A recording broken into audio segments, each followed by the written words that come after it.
Muy buenas tardes, queridos docentes y estudiantes del curso de narrativas docentes, escribir para publicar, Memorias Vivas de la Educación.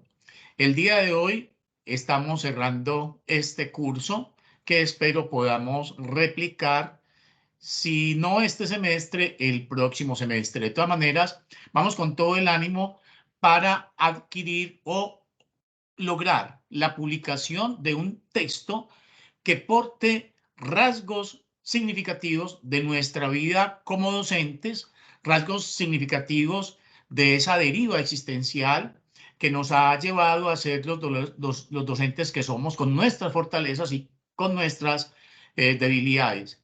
Relatos en donde también podamos compartir, si es nuestro deseo, experiencias pedagógicas afortunadas. Todo, bien sea una escritura de nuestro trayecto profesional docente o bien sea de una experiencia pedagógica afortunada, todo con el propósito de inspirar, de contribuir a las nuevas generaciones de docentes a que alcancen su maestría más temprano que tarde y entren a formar parte del grupo de docentes que desde un compromiso muy sincero de nuestro corazón estamos trabajando para que nuestra nación alcance una forma de relacionamiento que pueda ser catalogada como humano.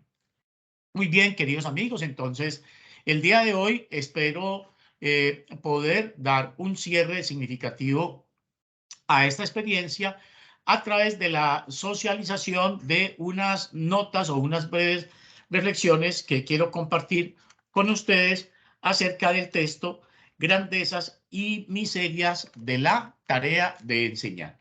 Muy bien, queridos docentes, entonces recordarán que hemos abordado el género autobiográfico como un género autónomo con unas características, con unos matices, con unos elementos que lo hace un género literario específico y particular.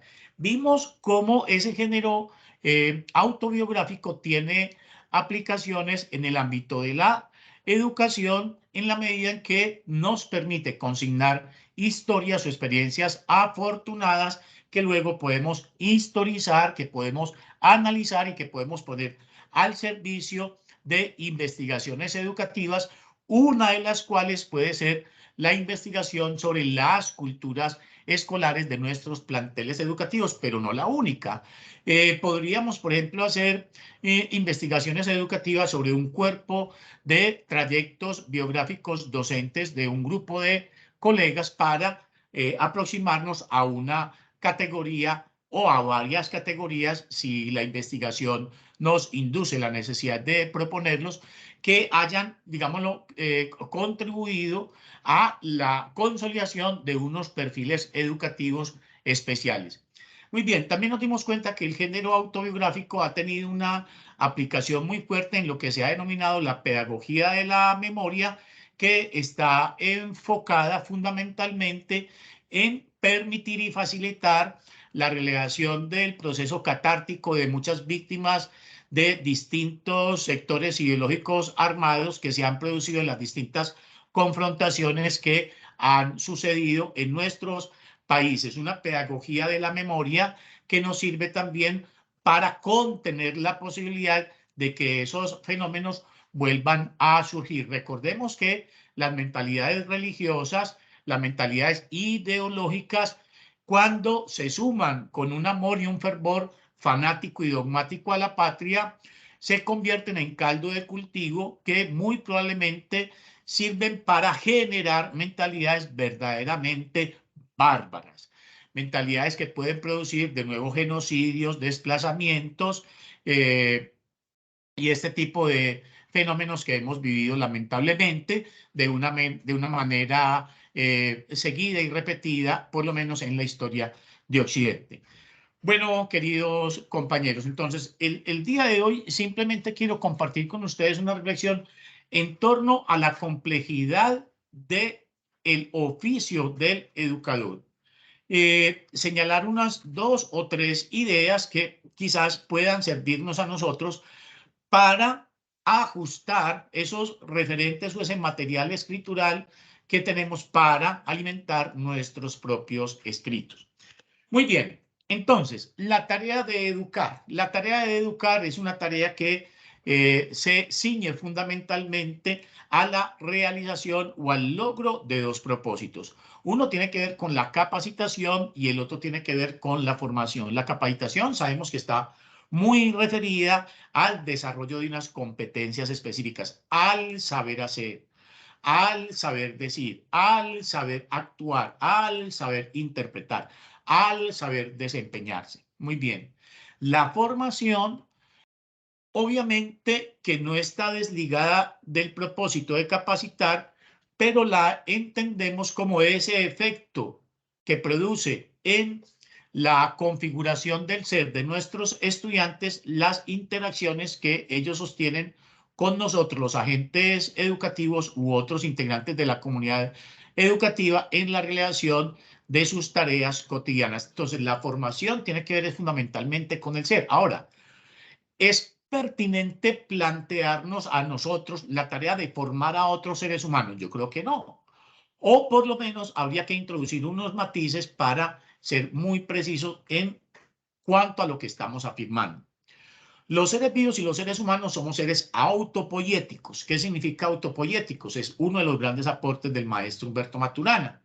Significa que somos unas organizaciones moleculares que nos damos o nos otorgamos una forma a nosotros mismos, mientras que esta organización molecular pasa o fluye a través de un flujo molecular. Dicho en otras palabras, los seres vivos somos organizaciones moleculares que se organizan a sí mismas a través de un flujo de moléculas.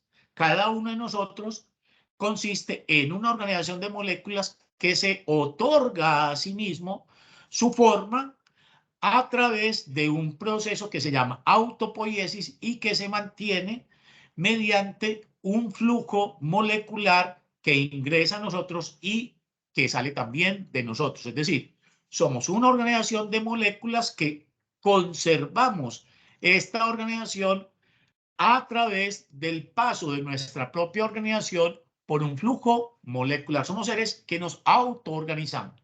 Entonces, ¿qué significa formar a otro ser que se forma a sí mismo, biológicamente hablando? Bueno, podemos entonces entrar a hacer una precisión. En realidad, los seres humanos no formamos a otros seres humanos. Cada ser humano es el fruto de una dinámica autoorganizativa que está expuesta a una serie de interacciones con el entorno, de cuya dinámica autoorganizativa y de cuyos encuentros con el entorno va saliendo a cada instante el ser que cada uno es en ese instante particular. Somos seres en permanente devenir. Nuestro cuerpo, nuestra estructura psicológica, todo eso se está moviendo permanentemente en coherencia y en función de las relaciones que tenemos con el entorno y de las interacciones y de las reacciones que las influencias del entorno gatillan o activan en cada uno de nosotros. Entonces, dicho en otras palabras, la forma que tenemos a cada instante desde el punto de vista físico, refiriéndonos a nuestra corporeidad, desde el punto de vista psicológico, refiriéndonos a nuestro espacio psíquico y a la estructuración de nuestro espacio psíquico, es función de dos factores determinantes que son, primero, las dinámicas autoorganizativas y las dinámicas emocionales que caracterizan a cada uno de nosotros, que van fluyendo de una manera espontánea y que a su vez son moduladas por el tipo de interacciones que tenemos con el medio. Esto tanto en relación con nuestro cuerpo físico como con nuestro cuerpo psicológico. Entonces, los seres humanos no tenemos capacidad de darle forma a otros seres humanos. Cada ser humano está sumido en una propia dinámica autogenerativa que se encarga de darle una forma que es modulada por las interacciones que ese ser vivo tiene con el medio. Entonces, lo que podemos hacer los educadores es entrar a modular ese proceso de autoformación y de autoorganización que porta y que caracteriza a cada uno de nuestros estudiantes y que siempre está expuesto al tipo de efectos, al tipo de interacciones, al tipo de estímulos que reciba del medio exterior. Entonces, los seres humanos, los educadores, no formamos a otros seres humanos, sino que con nuestras interacciones contribuimos a que esa forma que cada ser humano se va dando a sí mismo en virtud de esa dinámica autopoética sea modulada de una manera específica y de una manera determinada. Lo que sí es claro es que tanto el ser del docente como el ser de los estudiantes se van a transformar mutuamente de una manera coherente en función del tipo de vínculo y del tipo de conversación que proponga el docente en el aula de clase y que estimule o que contenga el docente en el aula de clase con sus intervenciones, que vuelvo y lo reitero, se circunscriben de una manera muy especial a su modo de conversar. Muy bien. Ahora, esta tarea de educar es una tarea que produce generalmente en quienes comenzamos esta labor una esperanza muchas veces desmedida. Cuando empezamos nuestra tarea educativa, cuando empezamos a adquirir la experiencia en esta labor tan compleja, las investigaciones educativas que se han hecho sobre escritos autobiográficos de docentes que están comenzando esta experiencia dan por resultado ciertas características. La primera de ellas, que los docentes tienden a echarse en el hombro, a echarse a cuesta unas responsabilidades demasiado grandes. Generalmente el docente empieza su labor con el deseo, la ilusión de lograr inducir en esa comunidad con la cual va a trabajar unas modificaciones que él considera fundamentales y sustanciales para que este mundo se vuelva más humano. Pero detrás de esa ilusión, generalmente el docente se echa a cuestas unas responsabilidades que van a rebasar las capacidades humanas de transformación que a él lo acompañan. Entonces, lo que demuestran estas investigaciones educativas es que nos movemos como entre dos extremos. El primer extremo, el de una esperanza y una responsabilidad desmedida por parte de los docentes que comienzan este ejercicio profesional, y por otro lado, el de la desilusión y el del desinterés de muchos docentes veteranos que han claudicado o han depuesto esas banderas que los caracterizaban en el inicio de esta labor. ¿Cómo escapar de esa disyuntiva? ¿Cómo escapar de esa dicotomía? De pretender hacernos responsables prácticamente del destino de la humanidad dentro del aula de clase y la de expresar un desinterés y una apatía frente a la posibilidad de incidir en el proceso de formación de nuestros estudiantes. Bueno, pareciera que eso implicara un principio de realidad. El docente ya no es el representante de ese estado civilizador que podíamos encontrar en nuestra nación, por ejemplo, en la década de los 50, de los 60 y de los 70. Estamos hablando de esa época en donde la industrialización del país fue notable, fue notoria. Ya los docentes no somos representantes de ese estado civilizador. Ese estado civilizador ha entrado en crisis, ha mostrado sus vacíos, ha mostrado sus falencias.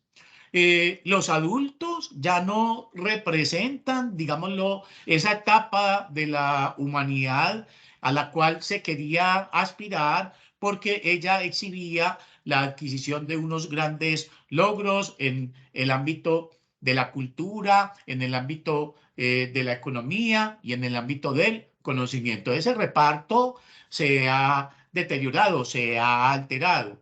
Hemos sido testigos de grandes violencias por parte del Estado, pero también de grandes violencias por parte de esas fuerzas beligerantes que supuestamente iban a liberar a Colombia y terminaron convirtiéndose en otros victimarios. Somos conscientes de que, por ejemplo, la población adulta de nuestra nación en muchas ocasiones exhibe unos rasgos de agresión y de violencia que mal haríamos nosotros en invitar a nuestros estudiantes a que los emularan. Entonces, como resultado de todas estas dinámicas de transformación social que vimos a diario, ya el docente no es representador ni de ese estado civilizador, ni de esa adultez, entre comillas, ilustrada, que nos prometía una forma civilizada y humana de vivir y de tramitar nuestras diferencias. Ya no, ya los docentes nos encontramos muy solos, nos encontramos en un estado demasiado solitario y todavía con el compromiso de introducir grandes modificaciones en nuestra cultura y en nuestra sociedad. Y entonces, ¿vamos a abandonar esas banderas? Bueno, pareciera que todo indicara que lo más sensato es que los docentes abandonemos esos ideales tan magníficos, tan desmesurados. Recuerden que cuando nos planteamos unos ideales muy desmesurados, con grandes dimensiones, también crece la posibilidad de la desidealización y del fracaso. Entonces, pareciera que el posicionamiento más adecuado de los docentes para su ejercicio tiene que ver con un dimensionamiento, digámoslo, más pertinente, más al alcance de nuestro alcance en relación con lo que nosotros queremos aportar en los espacios educativos donde tengamos la posibilidad de desempeñarnos. Muy bien. Entonces,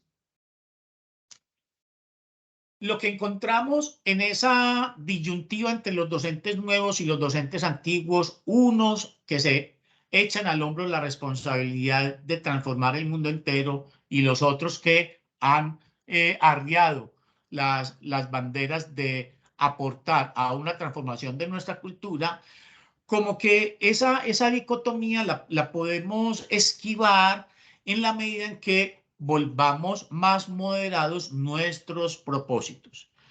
No vamos a transformar toda la nación desde nuestras aulas de clase, pero sí podemos incidir en unos individuos que van a entrar a formar parte de esa cultura y si en ellos logramos incidir, nuestro aporte sin duda que será significativo. Entonces, lo que se ha encontrado en la investigación de estas autobiografías de los docentes nuevos, de los docentes que comienzan su práctica educativa, es que la desilusión de tratar de transformar el mundo aparece más temprano que tarde. Es decir, pareciera que ese no es el camino que le conviene a un docente que comienza su ejercicio profesional. Pareciera que los docentes que se echan al hombro esa gran responsabilidad se perdieran o se extraviaran un poco en su ejercicio a través de la concentración de el afecto en el desempeño de sus labores cotidianas. Lo digo en otras palabras. Parece que esa gran responsabilidad que se echan al hombro los docentes nuevos se expresara a través de el deseo de manifestar y de otorgarle a sus estudiantes una carga de afecto que en muchas ocasiones ya aparece desmesurada y que embolata o enturbia la maestría que debe tener el maestro para poder producir a partir de su enseñanza el aprendizaje en sus estudiantes. Es decir, los docentes nuevos corren el riesgo de desplazar la enseñanza por privilegiar el afecto en sus relaciones pedagógicas. Muy bien. Entonces, ¿cuál es el lugar del afecto en nuestro desempeño como educadores? Bueno, parece que lo más apropiado, bienvenida Marisol, para regular nuestras... Bienvenida Marisol, qué bueno verte. Pareciera que lo más indicado para regular nuestras relaciones afectivas con nuestros estudiantes es tener presente que el amor en el ámbito de lo pedagógico se expresa fundamentalmente a través de dos acciones, que son el cuidado y la asistencia. Hasta ahí llega el afecto en el ámbito de lo pedagógico, no pasa de ahí, no pasa de ahí. El afecto por mis estudiantes me conduce a cuidarlos. Eso implica que yo regule el tipo de comunicación que se da en el aula de clase, que no permita que un estudiante le hable de cualquier manera a otro estudiante, que las emociones desde la cual yo me estoy expresando sean emociones integradoras, sean emociones amables, sean emociones que cohesionen, que produzcan confianza, que produzcan tranquilidad en nuestros estudiantes. Entonces, el cuidado y la asistencia se da cuando nosotros vemos a nuestros estudiantes en sus circunstancias y nos damos cuenta de que están necesitando un apoyo o una colaboración.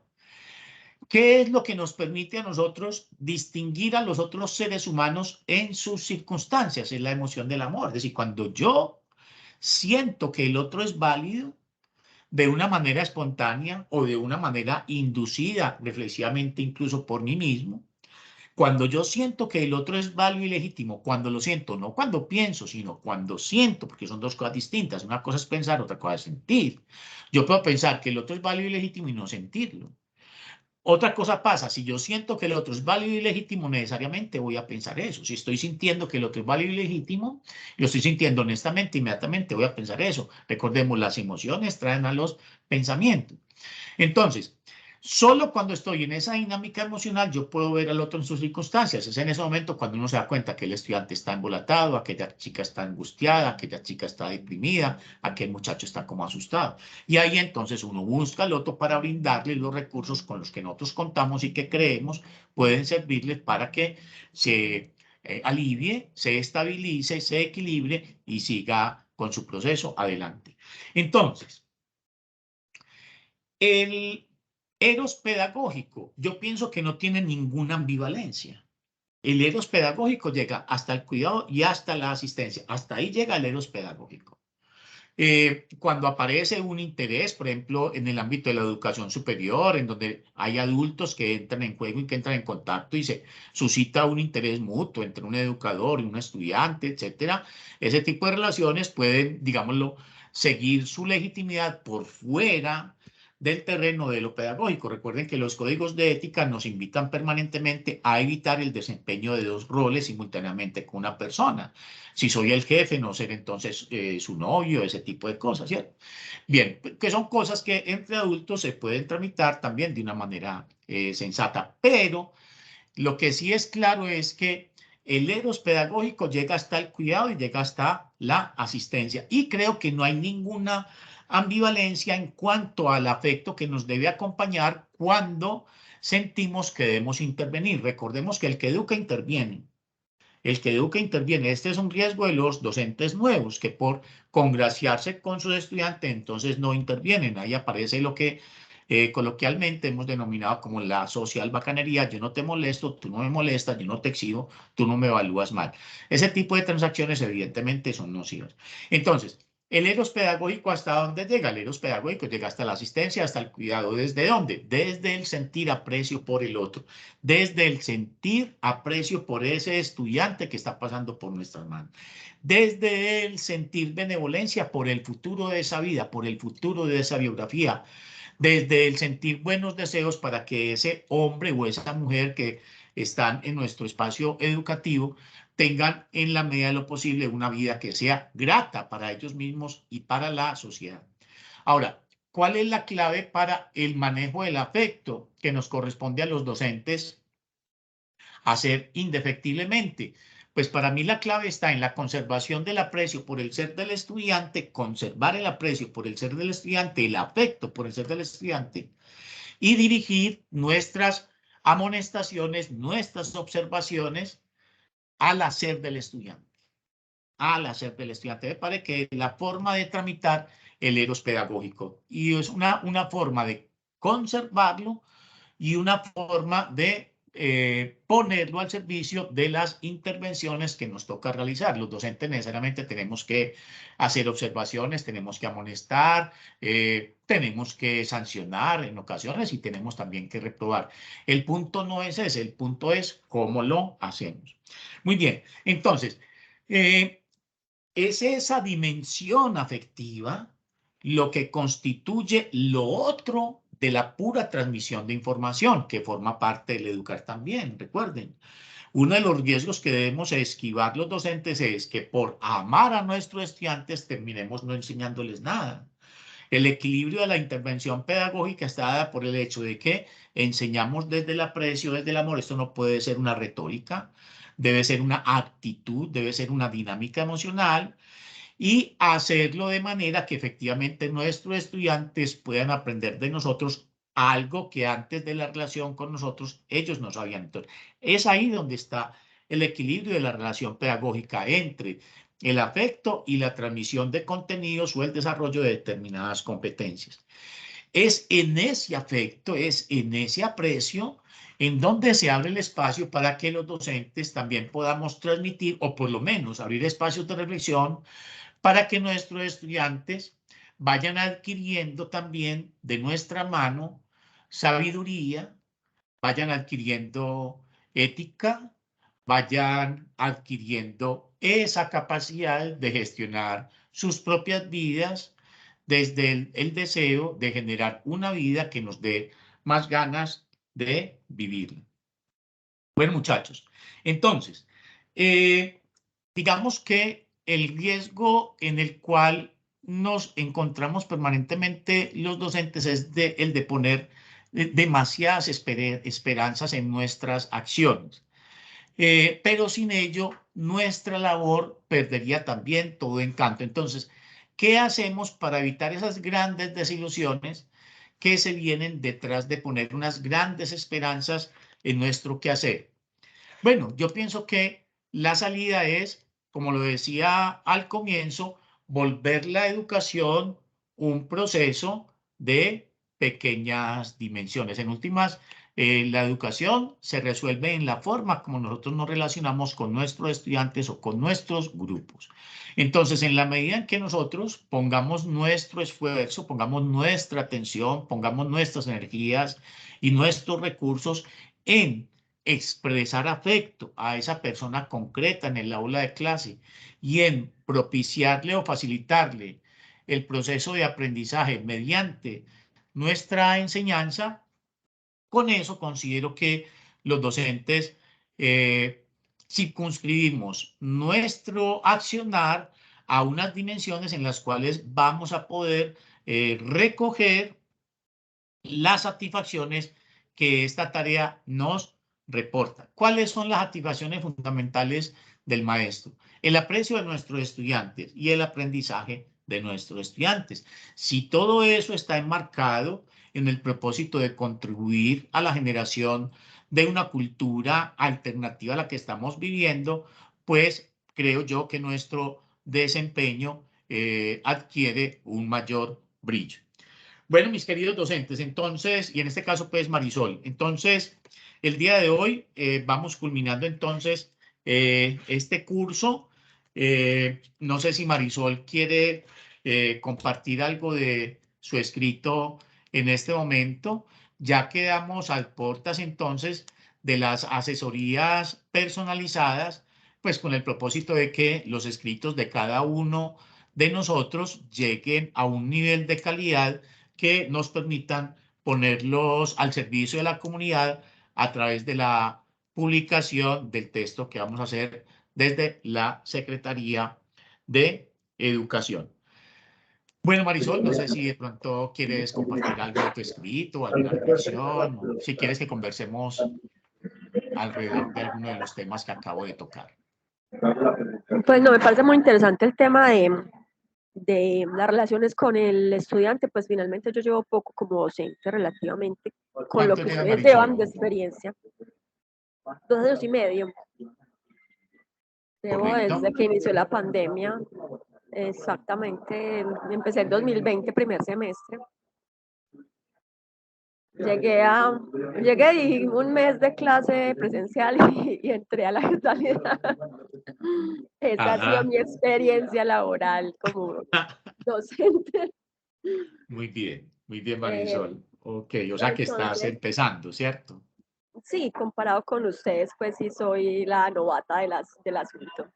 Ajá, bueno, muy bien. Entonces, de pronto te cae como anillo al dedo alguna de estas reflexión. En el cuadernillo que les hice llegar está el ensayo completo. Se llama Grandezas y Miserias de la tarea de enseñar. Es muy interesante porque precisamente la investigación educativa hecha sobre autobiografías de docentes que están comenzando con su labor, pues nos dan como muchos elementos para orientarnos en una situación análoga como la que tú estás viviendo. Por ejemplo, en esas autobiografías, los docentes se refieren mucho a la experiencia que están adquiriendo, porque lo dijimos en alguna de estos encuentros. Hay profesiones que no dependen tanto del vínculo con el otro. El contador, por ejemplo, ¿cierto?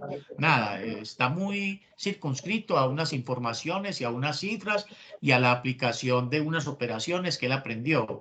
Pero lo que es el educador, corazón, lo que es el trabajador de la salud, o sea, lo que es el trabajador social, la mitad de su trabajo o la experticia, la mitad de su trabajo, la adquiere es en el campo.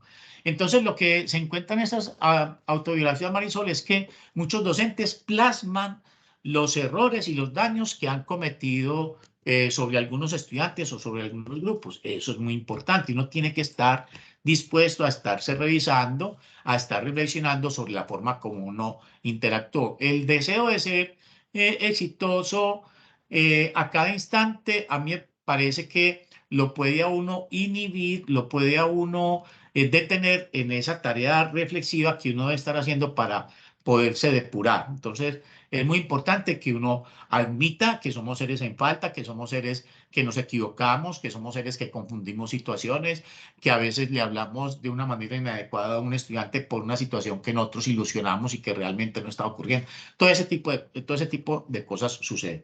Entonces, lo que aparece en las autobiografías de los docentes que están comenzando es que plasman muchas experiencias a través de las cuales ellos están adquiriendo un conocimiento. Aprendí a dar este manejo de grupo, aprendí a captar la atención, aprendí a no dejarme robar la atención de uno o dos estudiantes. Una vez, por ejemplo, un estudiante docente, abogado, un estudiante de docencia universitaria, me expresó: profe, tengo una dificultad, comencé un curso, ya llevo 4 clases y no he podido arrancar. No sé qué me pasa, pero no he podido arrancar. Bueno, a partir de la experiencia que uno ha tenido, le dije, de pronto hay alguna presencia que te está robando la atención sin tú darte cuenta. ¿Cómo así, profe? Me dijo, sí, hay formas de robar la atención a uno. Por ejemplo, personas que no le ponen atención a uno. Cuando una persona no te pone atención y tú inconscientemente o conscientemente te instalas en el deseo de que esa persona te tiene que poner atención, ahí se crea un espacio de fuga de la energía psicológica de uno. Le dije, es probable que alguna persona, tú quieres que alguna persona te ponga atención y no te esté poniendo, profe, eso es lo que me está pasando. Ya, bueno, listo. Listo. Entonces, ¿qué vas a hacer frente a eso? Entonces, simplemente otra vez, sentir aprecio por esa persona que no te dispone atención, invitarla a que te la coloque. Era un diploma en docencia universitaria, o sea que él le estaba enseñando a adultos, él era ya docente universitario. Entonces, invitar, muy probablemente puede ser, bueno, puede ser una chica o un chico, invitar a esa persona que no te está poniendo atención a que te la conceda y a partir de esa invitación que tú le hiciste, ya, ¡fum!, hacer prácticamente como una especie como de caso omiso y arrancar. Bueno, y con eso entonces él tuvo para manejar esa situación, que son situaciones que, vuelvo y te digo, Marisol, no están en los libros de educación, en los anaqueles de las facultades, pero son cosas que en un momento determinado nos agobian a nosotros. Yo recuerdo una vez que llegaba una niña y la niña llegaba a dormir. Y a mí me incomodaba eso, que la niña estaba durmiendo. le pedía que me pusiera atención, ella más o menos me miraba y volvía y se acostaba. Llegaba y le hacía preguntas y ella llegaba y me respondía de una manera puntual. Me pasó como 2 clases con ella y eso causó en mí como cierta molestia, como que me sentía irrespetado. Después yo dije, ¿a mí qué? Yo no sé esa niña que está viviendo, viene de disfrutar sus primeras noches de amor, viene de un trasnocho laboral, yo no sé de dónde viene la niña. La niña está ahí acostada, me pone atención y me responde. Entonces, el trabajo lo hice en mí, ya voy a aceptar a la bella durmiente, voy a aceptar a la bella durmiente ahí en el aula de clase, la voy a aceptar así. Pum. Entonces, los docentes escriben mucho acerca de esas situaciones, que son situaciones que nos ponen a sudar, que son situaciones que nos ponen a sudar petróleo en muchas ocasiones. Mira, Carlos, que cuando empezamos la pandemia, que estábamos todos encerrados, fue una época muy difícil porque psicológicamente los muchachos, a todos nos dio muy duro y tuvimos que adaptarnos a esa situación compleja, aprender a dar clase virtual, aprender a manejar los sistemas. Digamos que yo soy tecnológica y no me dio tan duro, pero era una forma para mí empezando docencia y encima de eso empezar a darla virtual. Entonces estaba el tema de que yo no sabía si me estaban poniendo cuidado o no, pues yo entré a ciegas. Yo dije, voy a dar mi clase y yo asumo que me ponen cuidado, pues porque entonces no abrían las cámaras, porque bueno, mil cosas. Pero estaba el tema psicológico y la universidad nos pidió el favor, pues que si teníamos, digamos que algún estudiante que nos, digamos que nos expresara esa situación difícil, nosotros pues digamos que los escucháramos y lo remitiéramos a la universidad. Pero finalmente la universidad no estuvo en capacidad pues, de responder frente a su demanda, a esa demanda puntual que se dio. Y yo sentía que no era capaz de manejar eso porque yo no soy psicólogo. Yo decía yo, ¿cómo le voy a ayudar a esta niña que está encerrada, que está desesperada, que tiene miedo que le dé COVID, que siente que está sola porque vivía sola en Medellín, la familia era de Chocó? Entonces, yo sentía que no estaba haciendo suficiente porque yo no estaba en capacidad de resolverle, digamos, ayudarle a apoyarla como debería. Y en su momento la universidad no pudo, digamos, que darle oportunamente, pues, como ese apoyo que les estaba solicitando. A mí eso me generó muchísima angustia. Yo creo que es de las pocas cosas que yo tengo que decir que en la pandemia lo sufrí. Lo sufrí y era que me sentía maniatada, pues me sentía incapaz de solucionar ese problema. Correcto. Entonces ahí donde aparece que a veces entonces ya nos echamos al hombro responsabilidades que rebasan también nuestra preparación. No somos psicólogos. No somos psicólogos y no tenemos que estar preparados para hacerle una terapia. Para eso están los psicólogos, ¿cierto? Ahora, si hay una cosa y es que eso que me expresas revela una sensibilidad tuya. Yo pienso que esa sensibilidad es propia de un educador. Yo pienso que un educador es una persona que siente al otro en sus circunstancias y por eso te felicito. O sea, porque hay educadores que ni se dan cuenta que tienen a un chico que está pasando por una problemática bien grave. Ni se dan cuenta, ni se enteran. Entonces, eso me parece importante. Y también es bueno Gracias, notar, Carlos.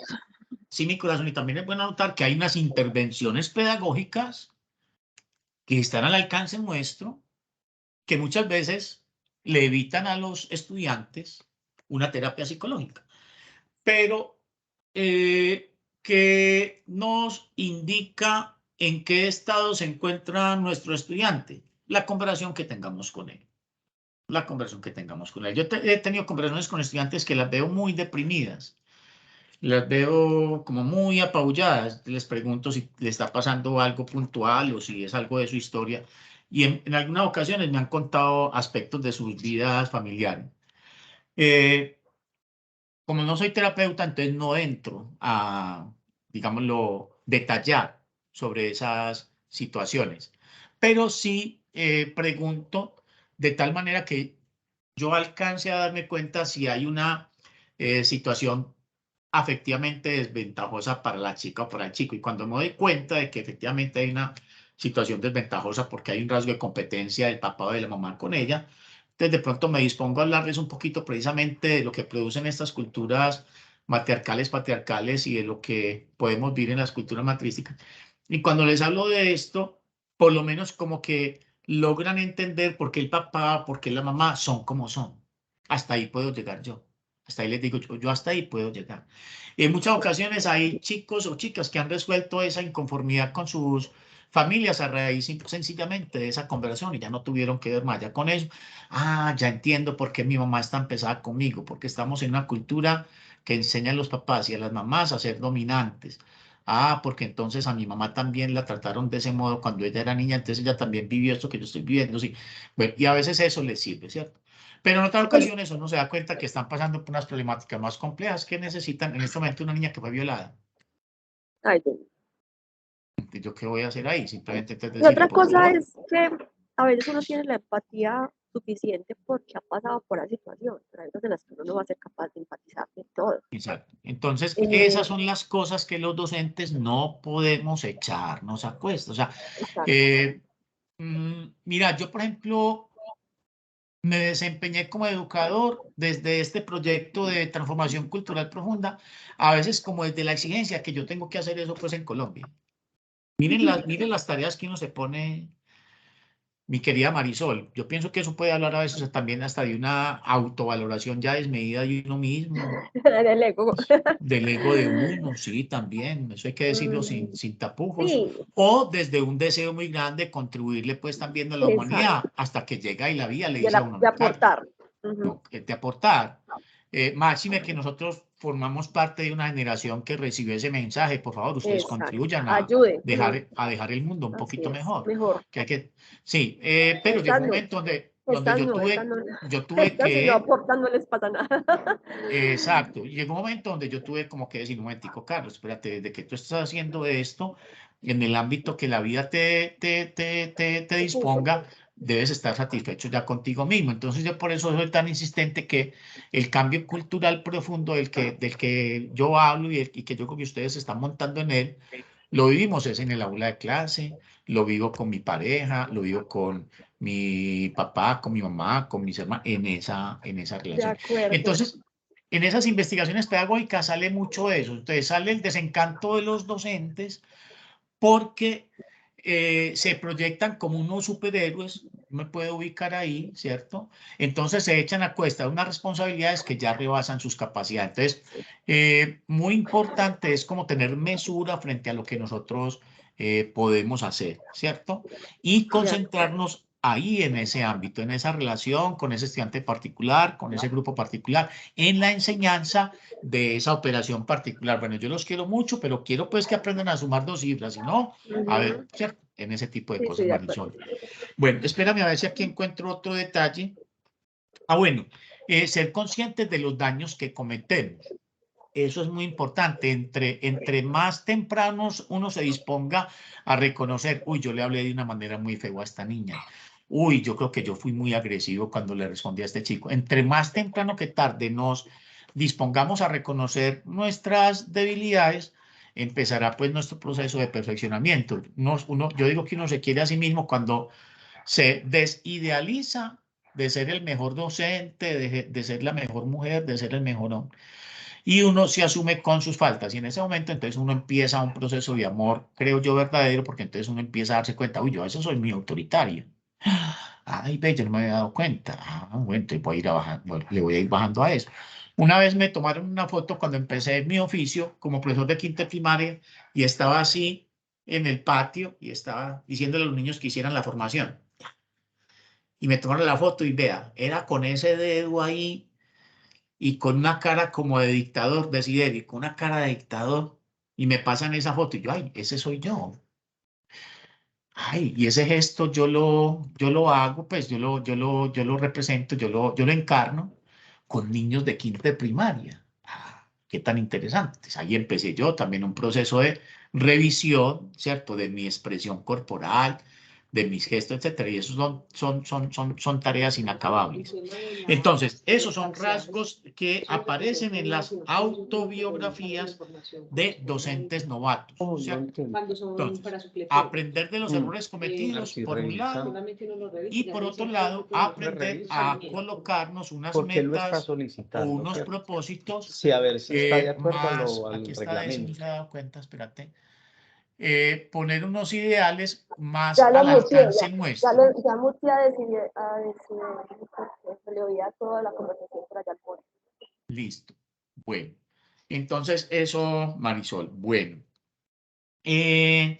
entonces, desde ese punto de vista, yo creo que para esa tarea o ese propósito que nos acompaña a todos los docentes, yo diría a una gran mayoría de docentes, de contribuir a construir un mundo más humano, el reconocimiento de la existencia de las culturas matrísticas y las culturas matriarcales, patriarcales, a mí me parece que es fundamental. A mí me parece que es demasiado oriental.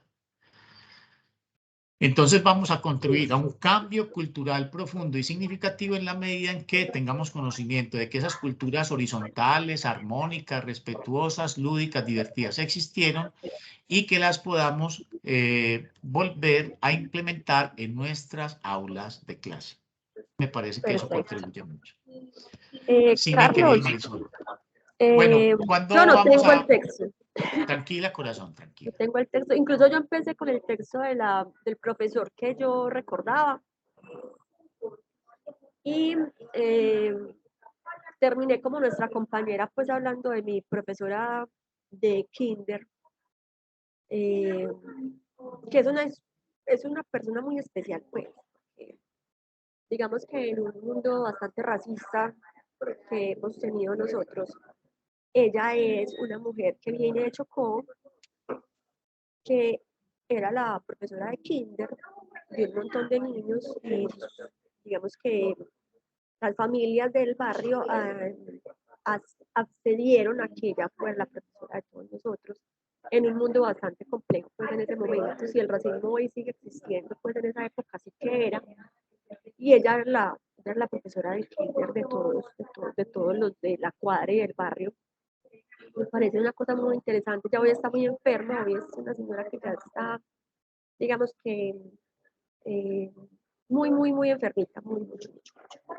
Pero que yo recuerdo con todo el cariño, pues como porque es que me enseñó a leer, ¿cierto? Bueno, pero Me enseñó a atención, o juntar sea, palabras. esa podría ser tu temática, o sea, alrededor de ella. Sí, veo que te conmueve mucho, ¿cierto? Veo que te conmueve mucho y eso es bonito, o sea, nos conmueven los maestros, ¿cierto? Yo estaba pensando, por ejemplo, en escribir un texto acerca de las figuras que han incidido de una manera significativa en mi formación como docente. Entonces, a eso me podría circunscribir. De pronto no tendría que hablar mucho de algunos planteles, de algunas prácticas educativas, sino de esas personas en particular. Entonces, yo tendría que empezar también con una profesora de kinder, tendría que hablar de algunos profesores del bachillerato, Sí, de hablaría unos también de profesores de la Juan Malo y universidad, Juan Peor. de Juan Malo y de Juan Pedro. A propósito, Jorge Alberto Naranjo tiene un escrito sobre Juan Malo. Sí, No sé si, sí, lo voy a buscar. tiene un escrito sobre Juan Malo y creo que no lo voy a tener aquí. Porque Está en, dejó marcada toda la generación. Es una cosa y si los impresionante. vieras, y es un escrito en el cual enaltece a Juan Malo, o sea, él fue estudiante de Juan Malo y él dice, no era No tan era malo tan como malo. decían. ¿No? Y yo nunca fui Y, alumna de él. Incluso tengo amigos que los, los admiran como profesores. ¿Cierto? ajá, Ese nombre de Juan Malo y Juan Peor puede ser que algún mal estudiante les haya puesto ese nombre, probablemente por exigentes les pusieron ese nombre. Yo realmente nunca tuve a Juan Malo al frente. Tuve otros Juan Malos, porque hay Juan Malos, muchos Juan Malos. No por malos profesores, porque la Universidad Nacional no tenía profesores malos. ¿Sí? claro. Era profesores tan exigentes y tan, no sé cómo decirlo, que lo que buscaban era que uno perdiera, ¿cierto? Que su meta era que todos perdiéramos. Ah, Que eso yo, sí es muy triste, no, sí. yo cuestiono esa forma de ser Claro, docente, ¿cierto? claro, claro, claro, Entonces, claro. porque la universidad siempre tuvo unos profesores buenos, esos que sabían, pero que su meta era que los estudiantes perdieran, ¿cierto? Ajá. Entonces es una cosa pues como distinta, pero sí, conozco gente que dice que Juan Malo no era tan malo. No, no era tan malo. Incluso Jorge Alberto habla de las matemáticas de Juan Malo y habla con mucha pasión. Él decía que las matemáticas de Juan Malo tenían algo como arcaico. Entonces, me imagino yo que en la presentación de los teoremas, etcétera, quizás de pronto no era como tan refinado como lo hacían otros matemáticos u otros pensadores. Se habla mucho de que había algo de arcaico en la matemática de Juan Malo, pero no lo dice de una manera peyorativa, sino simplemente como una característica de las matemáticas que manejaba ese profesor, pero también señala otros aspectos muy bonitos de su desempeño, su rigor, etcétera. Entonces, bueno, ya tú me dirás cuándo quieres que nos sentemos para que recibas de pronto como una retroalimentación y efectivamente podamos tener ese texto, ojalá dentro de 1 o 2 mesecitos.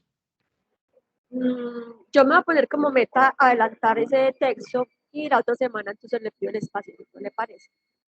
Vamos entonces para esa. Perfecto. Bueno, Marisol. Bueno, yo creo que aquí Entonces, ahí terminamos. está Desiderio se Desiderio. conectó, pero no nos está hablando porque estaba por allá como conversando. Él está haciendo Desiderio, cositas. Lo que pasa es que él sí, trata de de de conectarse conectarse lo en más medio que pueda. de lo Pero laboral. esa labor de Desiderio es muy demandante. Ah, Bueno, bueno. mis queridos amigos, entonces, bueno, entonces vamos a hacer entonces el cierre de este curso. Como le decía yo a Desiderio, nos hicimos merecedores a un récord Guinness, el curso más flexible del mundo entero. Aquí no echan a nadie ni por el diablo. O sea, bueno, hicimos esta experiencia. Yo les agradezco. Vamos a ver los frutos. Yo creo que vamos a obtener una serie de Carlos, ¿la escritos y reunión sería ensayos. presencial o qué? ¿O cómo hacíamos esa reunión? Como tú desees, como tú desees. Si quieres que nos vamos a la universidad, muy rico. Si quieres, también podemos hacer la reunión por este medio, como tú desees.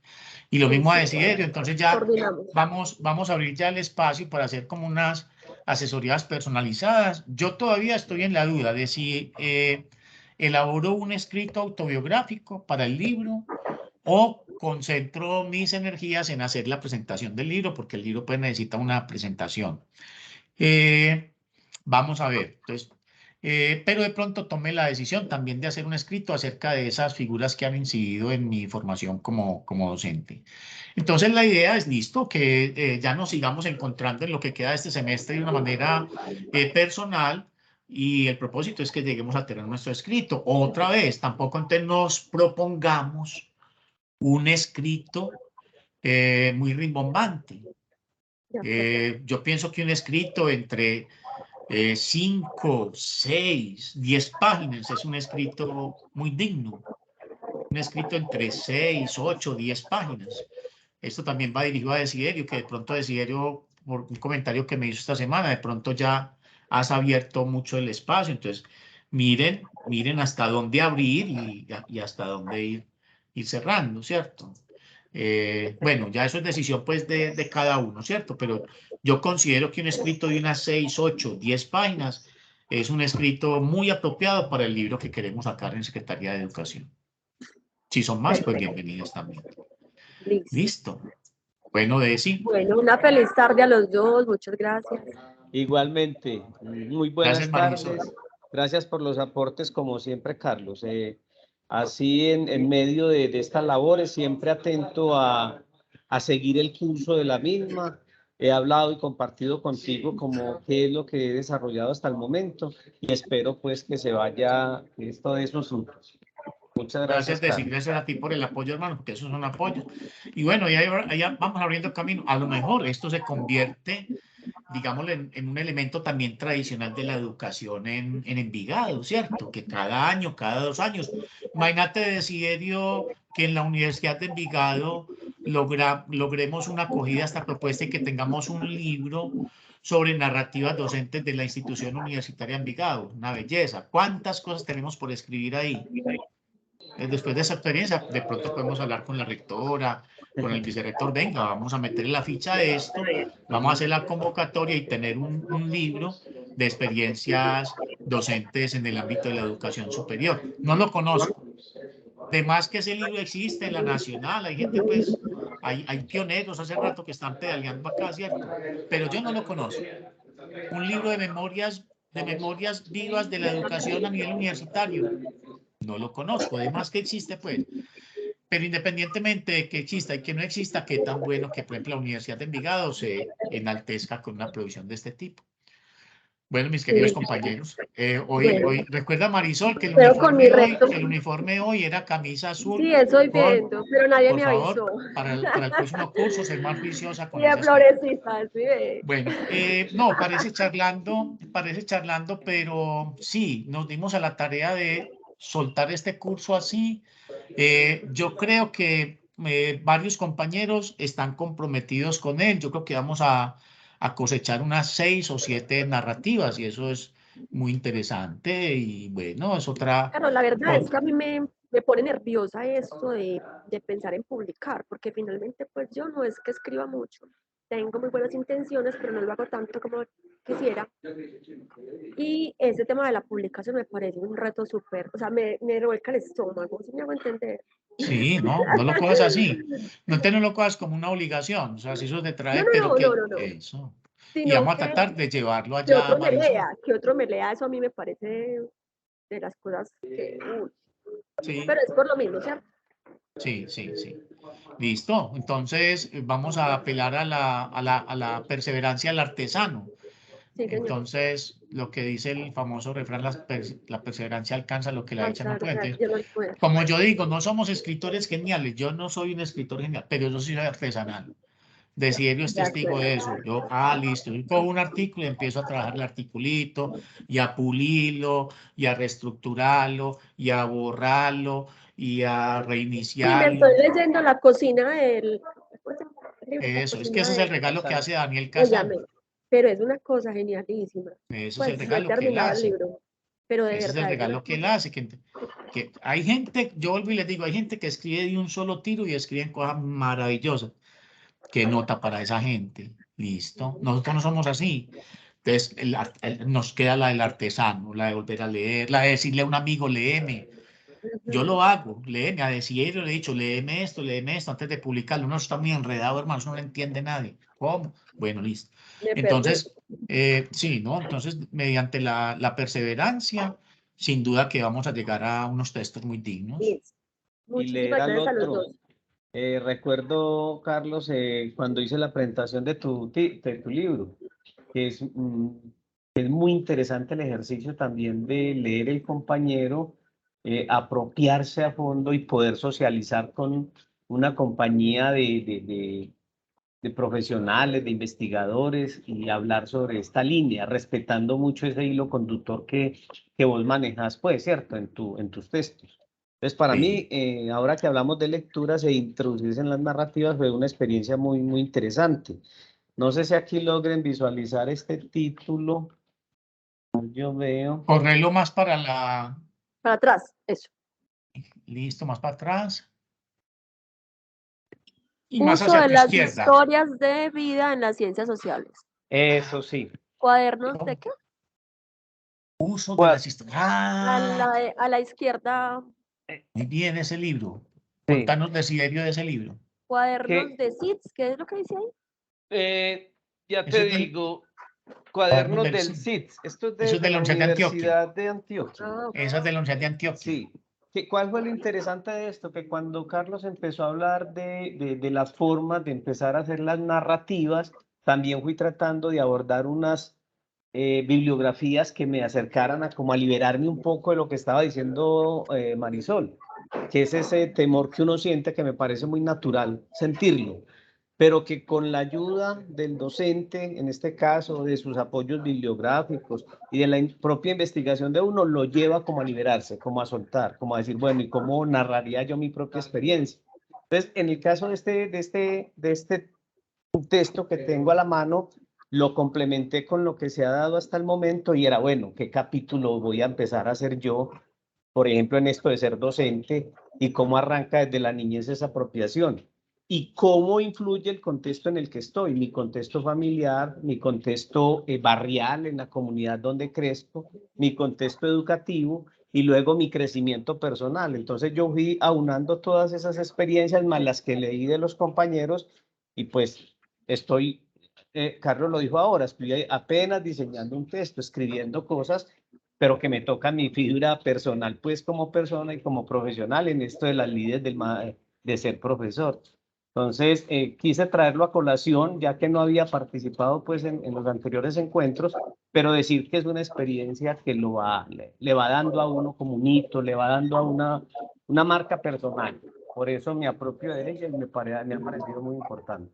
Qué bacanería decir, ¿y este libro es de narrativas o es de teorización acerca de las narrativas? Habla de las dos cosas, ¿cierto?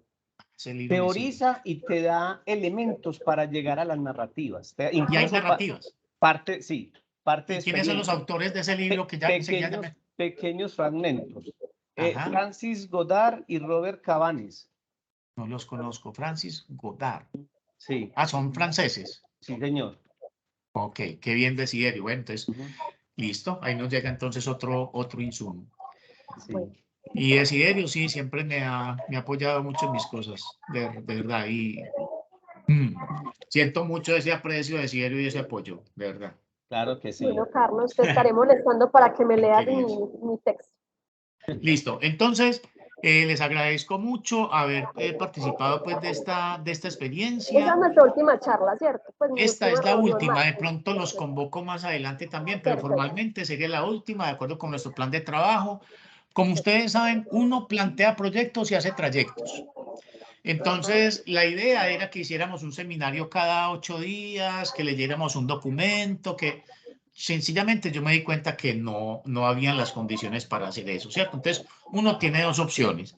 Entonces, se pone uno a sudar petróleo o a renegar o simplemente acepta las Adapta. circunstancias y se adapta. Entonces, ¿yo qué hice? Entonces, yo cada 8 días voy a hacer una presentación de los somera de los documentos que yo quería que leyeran, voy a ir dando los elementos escriturales, van apareciendo los que pueden aparecer y los que vean de manera asincrónica el video.